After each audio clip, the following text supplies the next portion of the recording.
Hello, and welcome to the OnStage Colorado podcast, where the topic is theater in Colorado specifically, and theater in Colorado that's going on now. Later in the episode, we're talking to Chris Coleman, artistic director of the Denver Center Theater Company, along with the DCPA's new Associate Artistic Director, Rose Riordan. This is the pair responsible for the doubleheader of A Doll's House now playing in repertory at the Denver Center, and I got a chance to ask them about how the idea to do them in tandem came together and how they worked in collaboration on them. More about that show in a moment.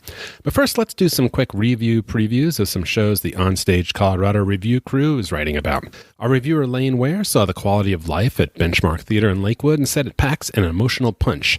She said the production is an example of just how good theater can be when every element clicks. She wrote, "With just 4 actors to carry the conversation, award-winning playwright Jane Anderson has explored a myriad of deep, weighty topics in just 2 acts, and it can be a bit overwhelming.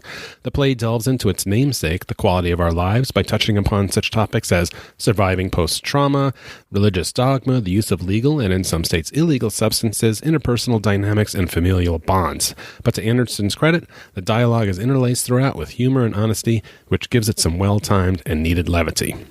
Over in Aurora, our reviewer Jane Reuter caught The Best Day of Your Life at the Vintage Theater and wrote that it's a sweetly satisfying journey. The play features just 2 actors, Veronica Straight-Lingo and Paul Jacquith, both as a pair of somewhat star-crossed lovers and later as their kids. Jane wrote, "As Wanda, Veronica Straight-Lingo takes most of the spotlight, in large part because her character is extroverted, dramatic, and sometimes neurotic. Paul Jacquith, as Ron, does a great job playing the awkward, more introverted, and comparatively stable male lead, the perfect foil to her typically over-the-top antics. The contrast also makes Ron and Wanda a believable couple. While at first blush they seem opposites, as time passes they appear to balance one another." So another highly recommended show there. I got to spend an entire day at the Denver Center to see the aforementioned Doll's House doubleheader. This was really a unique theater experience, getting to see 2 related plays written about 140 years apart.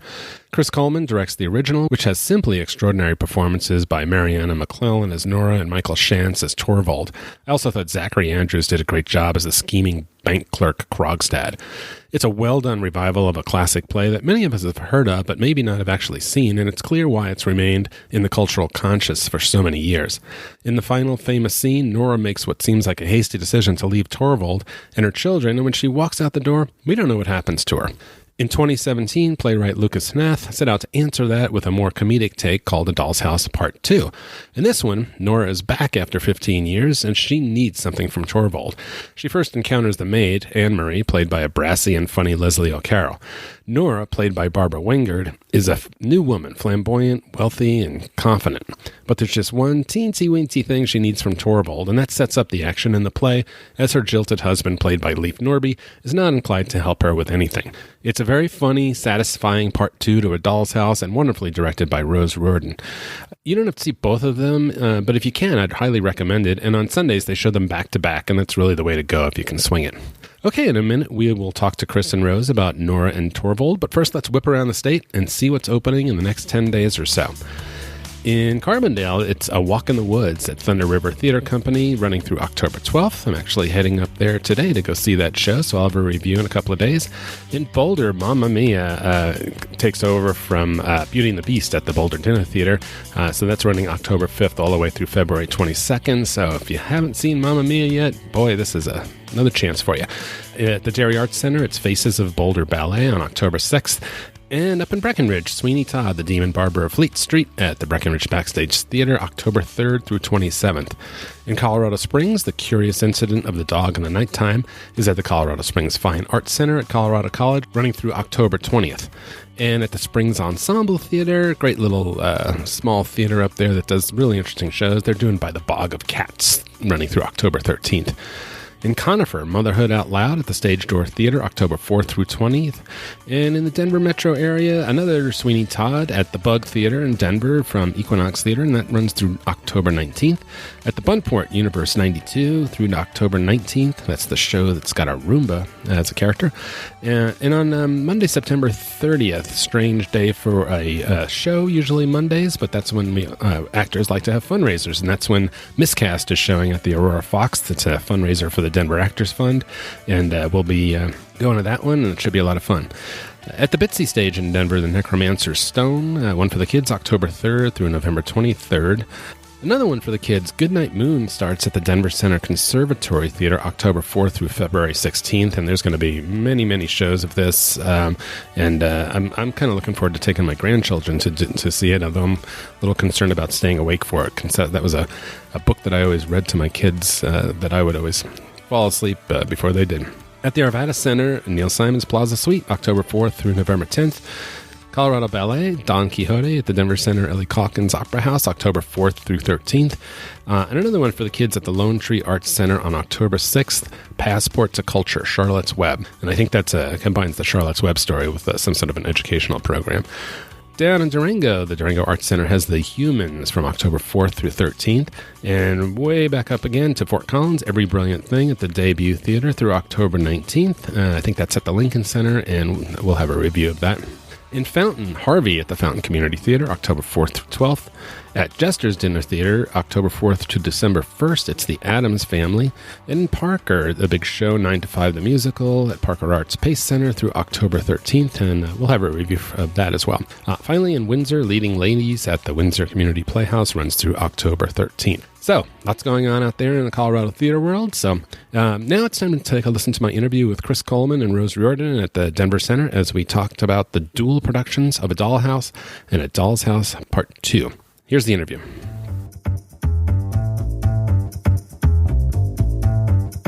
Okay, I'm here with Chris Coleman from the Denver Center Theater Company. He's the artistic director, and with associate artistic director Rose Riordan. And we're talking today on a kind of a historic day for the Denver Center Theater Company because you're doing A Doll's House Part 1 and Part 2. So I just wanted to jump right in and say, how did you come to land on doing this project? You know, when Doll's House Part 2 was first written and we started to hear about it, when Rose and I were still in Portland. No, we're good. We fantasized about the possibility, wouldn't it be cool if? But at the time, we didn't have the resources or the right space to do it in. And so when we began talking, as we were planning the season, about doing the possibility of doing Part 2, one of our colleagues in marketing said, I don't get it. I don't understand. Who walked out? What? and we realized, right. there are tons of people that don't have context from the original and thought, wouldn't that be cool to explore these two plays written more than 100 years apart that are still both relevant in their own ways, but drastically different in tone. So here we are. Okay, so the original Doll's House, written by Henrik Ibsen in 1879, I think. And it's interesting that a play from a Norwegian playwright could stick around for so long. What is it about that particular Part 1 that you think has made it stick around? It was really quite revolutionary in its moment. One, that it was speaking about current issues that were boiling socially, because that wasn't really so much the case. It seems like really obvious now, but he was like the guy who really started that movement, and why in theater history he's called the father of modern drama. I didn't realize it until working on this play, that if you look at all the stuff that was written prior, it was much more episodic and melodramatic. So that was part of it, but he was really taking on marriage and men's and women's roles in a way that was shocking to most of his audience. And his goal out of his life and his career was really about catalyzing people to know themselves, because he felt like at that point we were all wedded to society's ideas of ourselves. So it was pretty bold. And our dramaturg said, the audience in Ibsen's day, 90% of them would have agreed with Torvald, the husband's point of view. A woman's highest duty is as a mother and a wife. And it is so different for us today. So I think those are the reasons that it stuck around. It's still very relevant. Right. I was doing a little bit of reading about it before, and it's actually based on a story from his own life. So it wasn't like he pulled it out of a hat. It was some people he knew. He observed something go down between friends of he and his wives, and he was kind of appalled at the way the husband treated the wife and got curious. And that's how a lot of artists, end up writing plays. Right. So Rose, Doll's House 1 famously ends with her leaving, and we don't know what happens next. So Doll's House 2 picks up kind of from that thread. Yeah, I think it's sort of a bold and audacious thing for a playwright to decide to, epilogue a very, very famous classic play. But what Lucas does is, Lucas Nath, the playwright, is examine the what if. We don't know because it's a fictional story. We don't know what happened to Nora, but there was a lot of supposition about what would happen to her. None of it was very good. So this modern retelling is an opportunity to examine a successful Nora. And, and for her to have her day in court, so to speak, to me, that's sort of what the play sort of is structured like almost. It's like challenging all the ideas at the time, that she was pushing against. And her optimism seems innocent still and somewhat, not silly, but she has a line in the play when she says in 20 to 30 years from now, everything will be different. No one will be married. She has all these wild ideas of the revolution that she's going to start. And of course, that's funny to us because here we are, well over 100 years later, and not that much has changed, really, when it comes to the roles of men and women and marriage and how we look at relationships.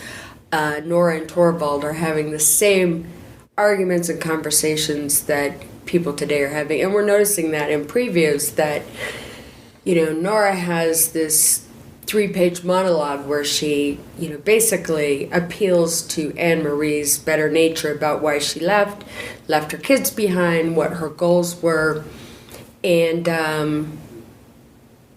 she attacks marriage quite frankly and sort of bluntly. And depending on how many couples are in the house, and probably most of them married, not everybody feels, like that's the greatest thing there. But you know what I mean? I don't know if they feel defensive or attacked. Some I see nudging each other or checking like, I know that, and some are like, I don't feel comfortable with that. But you can tell if there are people, and you can feel it. People who have finally come to that realization and have made other arrangements with their life. I think it's, and the actors were quite disturbed by that reaction, and I was like, you can't pay attention to that.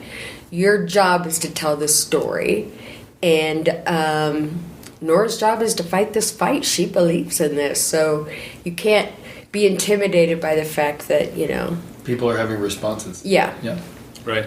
And so, the second one is more of a comedy, right? I mean, the first one definitely than the first one. Yes. Yeah. Yes. And then how much did you collaborate in directing the two shows? I directed all of Rose's scenes. No. He just told me what to do, as right. the times dictate. As the man should. Yes, right. No, we definitely had the same design team, and we collaborated on what the design would be and what Rose kind of articulated and championed what she needed specifically for part 2. And then we cast the show together. We were in the room together. We argued. We debated about some of those choices. It was super interesting. And then Rose came into my rehearsals. She came into my previews and gave me notes and vice versa. And we argued over the wig color of Nora's wigs. Yeah, I would say that was our biggest sticking point. Sticking point was our Noras have different hair color. Uh-huh. And we both felt the other person should be the one to wear the other. He was like, okay. I like your Nora and the blonde better. And I said, so change your Nora. And he's like, nope, not interested. So these are running in repertory, but I understand there's only one actress that's common between the two. Let's see. There's three actors. Oh, three. Okay. Yeah. All of my actors are in part one, but right. There's only one actress that plays the same role. That's right. Both. Yeah, that's right. And that's Anne Marie, the maid, Leslie. Uh-huh. Okay. So, and how much time elapses between 1 and 2, roughly? 15 years. Uh-huh. It's not that long, between the two. Okay. So, in terms of the audience response to this, you've had previews so far. Have you talked to people who've seen both already? Have you gotten any reaction? People have seen both. I'm not sure I have. I'm always really terrified to talk to audiences until after opening. So today's the first day that we will have an audience who sees both on the same day. So it'll be super curious to hear, what resonates. It is interesting during the previews. You can tell kind of what percentage of the audience has already seen part one when they're seeing part two. Or are familiar with the story. Right, because they pick up more references. It's interesting. Okay. Yeah. All right. Are there any other pairs like this out there that you think, maybe we could do that one next? Because it seems like there's been a fair amount of this, a lot of in novels and literature, but I can't think sequels sort of thing. No, this is kind of a unique, like I said before, pretty ballsy thing for a playwright to do. Like, okay, I'm going to take this classic and write the addendum, which makes it fun. It's totally unique. I can't really think of... No, I remember like the year before I came to Portland Center Stage, they did Hamlet and Rosencrantz and Guildenstern Are Dead in rep. Yes. Which was pretty intriguing. But I think it's fun. We'll see how this one goes and then decide if it's worth doing again. It's fun that we're getting to do it. I hope people do the marathon. Like, bring a lunch, bring a good friend, bring a sweater. The theater's cold. And take the whole day. I think it's going to be fun today because we're going to experience it today. We're going to watch we're one. Both, it's the first time that we're seeing it both in one same day. Great. Yeah, well, I'm getting ready to head into and looking forward to it. So thanks so much for taking the time to talk with OnStage Colorado and break legs from... Thank you. Thanks so much. Yeah, thanks. Thank you. Okay, good stuff. Well, Chris and Rose worked together previously at the Portland Center Stage Theatre, and they're a lot of fun to talk to together, as many old friends are. And thanks to Suzanne Yo and Brittany Gutierrez for helping put that interview together. Okay, well, please tell your theater-loving friends about the OnStage Colorado website and podcast, and you can subscribe to our weekly newsletter on the site and also subscribe to the podcast wherever you get your podcasts. So thanks for listening, and we'll see you at the theater.